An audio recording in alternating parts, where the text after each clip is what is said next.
Finally আমরা ইন্ডিয়ার পথে। জানি অনেকে অনেকবার গিয়েছেন, কিন্তু প্রথম যাওয়ার যে অনুভূতি সেটি আসলে বলে বোঝানোর মতো নয়। আমি সুপার এক্সাইটেড। এখন বাজে প্রায় 12:30। আমরা জিন্দাবাজার থেকে রওনা দেব। প্রথমে তামবিল বর্ডার হয়ে আমরা যাব ডাউকিতে, দার্জিলিং, সিকিম ঘুরে দেখার চেষ্টা করব। প্রথম ভারত যাওয়ার যে অভিজ্ঞতা সেটি আপনাদের সাথে শেয়ার করার চেষ্টা করব।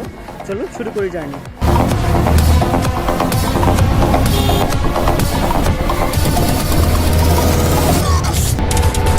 সিলেটের সৌন্দর্য দেখতে দেখতে আমরা চলে এলাম তামাবিল বর্ডারে। আমরা চলে এসেছি তামাবিল বর্ডারে। 2 ঘন্টার মতো লেগেছে আমাদের আসতে। এখন আমরা ইমিগ্রেশনে যাব। যত ফর্মালিটিস আছে সেগুলো পূরণ করে আমরা চলে যাব ইন্ডিয়াতে। 7 জন নিয়ে প্ল্যান করেছিলাম ইন্ডিয়া যাওয়ার, কিন্তু শেষমেশ টিকেট ছিল মাত্র 3 জন। আমি ছাড়া বাকি 2 জন হলেন সালাউদ্দিন, যিনি উপশহরী জামাই নামে পরিচিত, আর একজন মুহিত, যিনি জাতীয় ক্রাশ। বিজিবির ক্লিয়ারেন্স নিয়ে আমরা এখন যাব ইন্ডিয়ার ইমিগ্রেশনে।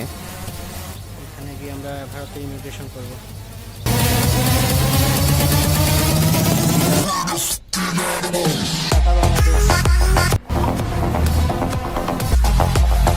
ভারতে ইমিগ্রেশন শেষ করে আমরা এখন হেঁটে হেঁটে যাচ্ছি ডাউকি বাজারে।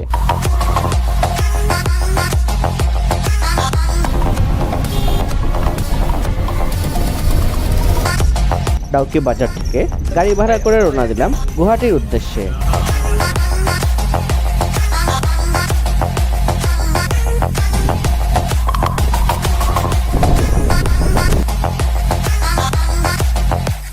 রাস্তায় খাওয়া দাওয়ার জন্য বেছে নিলাম ইন্ডিয়ান ধাবাকে। ধাবার খাওয়াটা কিন্তু অসাধারণ ছিল।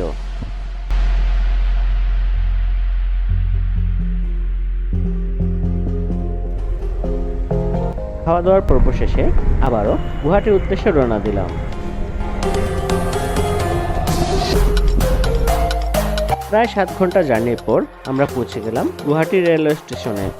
আমরা যাব নিউ জলপাইগুড়ি, কিন্তু রাত হয়ে যাওয়ায় কোনো টিকিট পেলাম না। কি আর করা, আজকের রাতটা গুয়াহাটিতে কাটাবো। আগামীকাল টিকিট ম্যানেজ করে জলপাইগুড়ির উদ্দেশ্যে রওনা দেব।